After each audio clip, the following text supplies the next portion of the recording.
A bus ride to Washington, D.C., meaning so much to some of the veterans and students from South Central Pennsylvania. A school district in York County is making it a mission to give our nation's veterans a chance to see a piece of history. Fox 43's Grace Griffin shows us the emotional journey.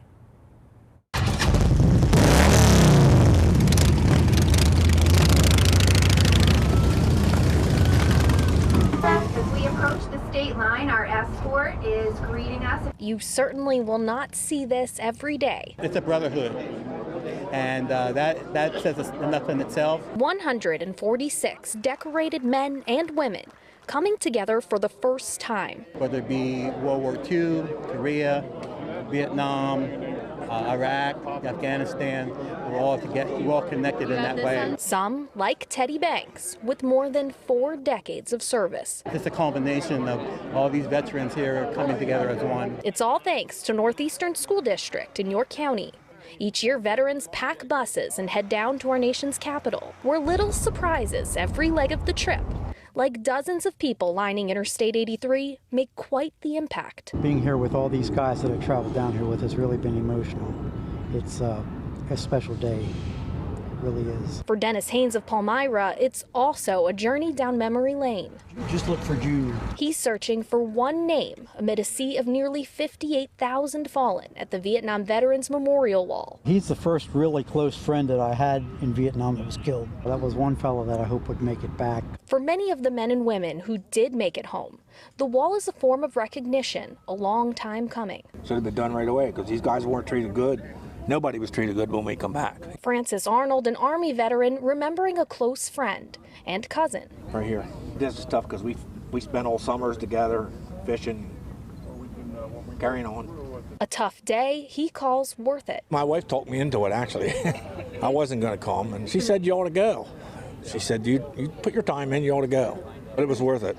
It was worth it. This is like everything to me. This is really important. I spend so much of my time on this and hours and hours and hours. Megan Schweitzer, a Northeastern student and a leader for this trip. I saw my grandpa.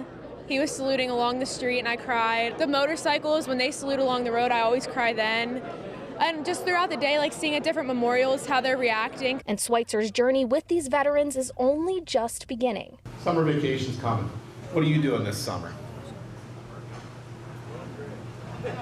I'm gonna cry. You're gonna make me bawl. I'm gonna cry for me.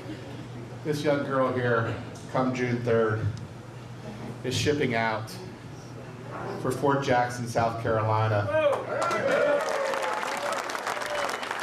She's enlisting into the Army National Guard before senior year even begins, making family, friends, and the entire Bobcat community so very proud. And to be able to share this with students, and have students, take on a passion of their own. I have now my 4th student who's been involved with this project enlisted in the military. Only part of the reason Dwayne Swartz started coordinating Honor Bus. I do it because my father was a World War II vet. And I've always said because I can't take my own father, I can take somebody else's father, somebody else's mother, brother, uncle. So that's been the motivation, it really has. A trip deep in their hearts, a new memory in hand. We're sending every one of you home with a framed 8x10 of that photo so you have a memory of this day.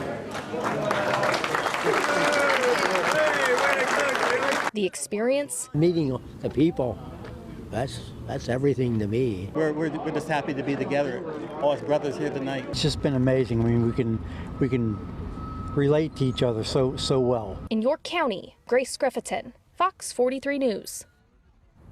Northeastern School District will take even more veterans on an honor bus ride this November. You can expect more information on how veterans can apply and more information on the trip. Just head to our website, fox43.com.